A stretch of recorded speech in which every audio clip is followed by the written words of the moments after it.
Hello my friends, welcome back to the channel. Today's another video about something Norway related that most probably you didn't know before. So here it is. Oh, by the way, are you cold? I suggest you take a warm blanket, hot drink, because in today's story we're gonna move to a very cold place. So you will need that.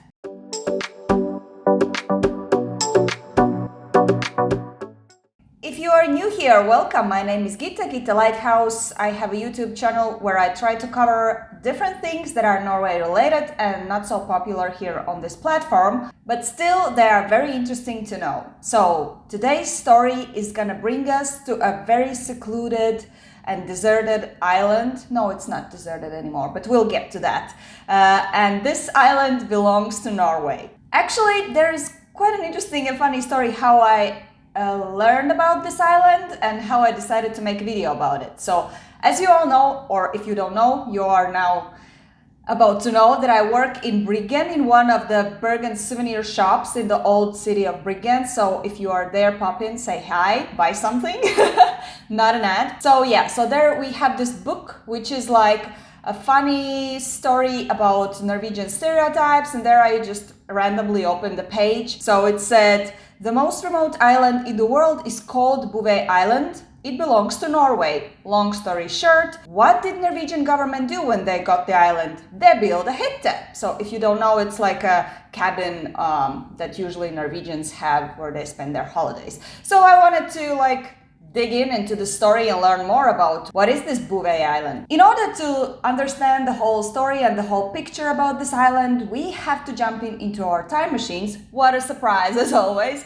And we are moving back to the 18th century, more specifically to France. In the year 1705, a man named Jean-Baptiste Charles Bouvet de Lozier, I beg your pardon for the pronunciation. So this guy was born. So he was orphaned at the age of 7, unfortunately, and he got his education in Paris, and afterwards he moved to a place called Saint-Malo and studied navigation. Then he became lieutenant of French East India Company in 1731, which is, I guess, those companies that are like exploring the world at those times. I suppose Bouvet was a very ambitious man because he convinced his employer to provide him with 2 ships, and he said that he wanted to explore the South Atlantic, and his goal was to find the presumed large southern continent, which is, I guess, very popular during those times to go and explore the world and discover new land. Needless to say, the employer, I guess, was convinced,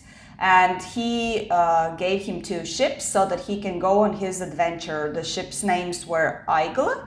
I'm sorry, I'm mispronouncing it. And the second ship's name was Marie. And this trip ended up with a great discovery. On January the 1st, 1739, while he was on this journey, suddenly through the fog, he notices something in the ocean. And he notices a land. He names this discovery, again French, Cap de la Circoncision. Sorry. But he and his fleet were not able to explore the land fully. He didn't go around it, so he didn't have actually any understanding about how large it is. That's why he didn't know if it's like an island or if it's part of a new continent. Very happy and very satisfied with what he has discovered, he goes back to France to announce about his discovery. But there he faces an epic fail. Yeah, so apparently our friend Mr. Bouvet mislabeled the coordinates of the land that he saw there, and because the coordinates were not proper, they were not accurate, the island or the land that he discovered was actually lost because nobody could go back and check it out. Yeah, and when I'm saying that, actually people were trying to go and check on this land according to Mr. Bouvet's coordinates, and they failed. So this is why they understood that the coordinates are not correct. Even the famous British explorer James Cook in 1977, while he was on his journey,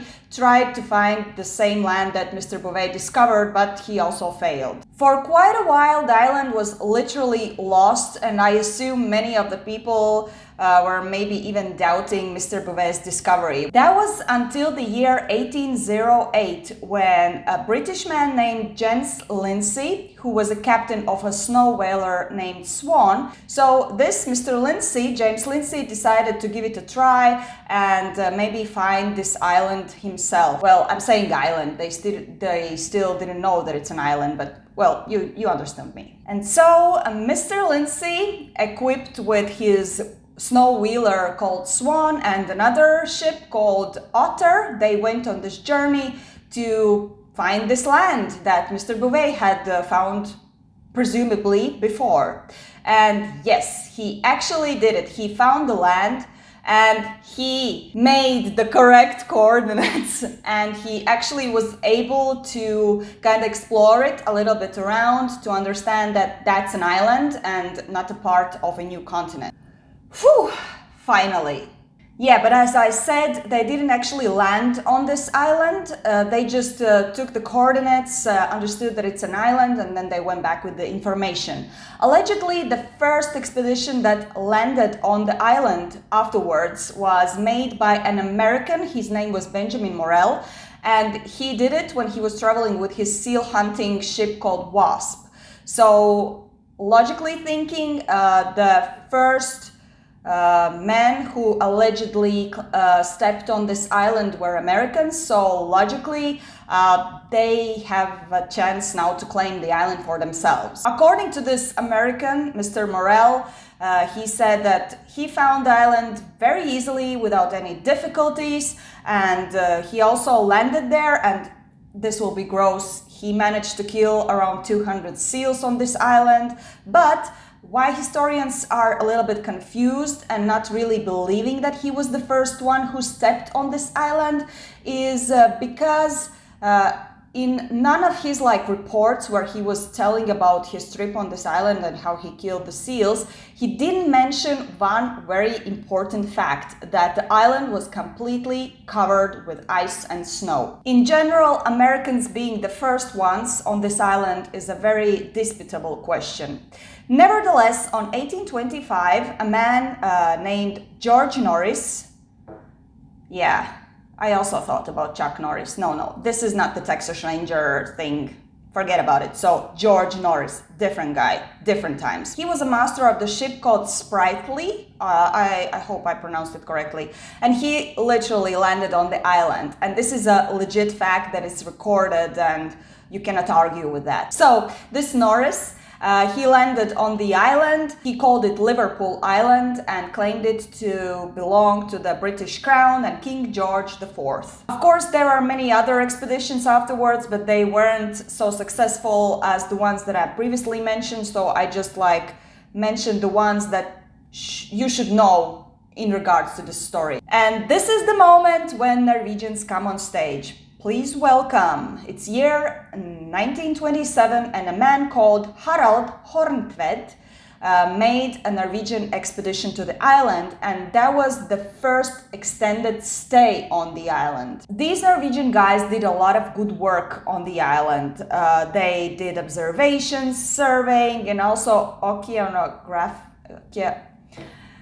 gonna write it here. So oceanographic, I assume. So measurements around the island and in the waters around it. I guess this is where the funny book with stereotypes come in, because these members of this Norwegian expedition, they made a small hut there, so hence the Gita I was mentioning at the beginning. So they made this hut for the people, the expedition involved people to live and do all of their documentation. So, as I said, they were living there for a longer period on the island. And on the December the 1st, on the same year when they arrived, they raised the Norwegian flag by this hut. Needless to say, that was rebellious, because remember, the British were there and they said that it's their island. But Norwegians now claimed it theirs, and it was officially confirmed in the year 1928 by Norwegian royal decree that the island belongs to Norway. Of course, British started to protest, and there was like a big negotiations happening between both of the countries.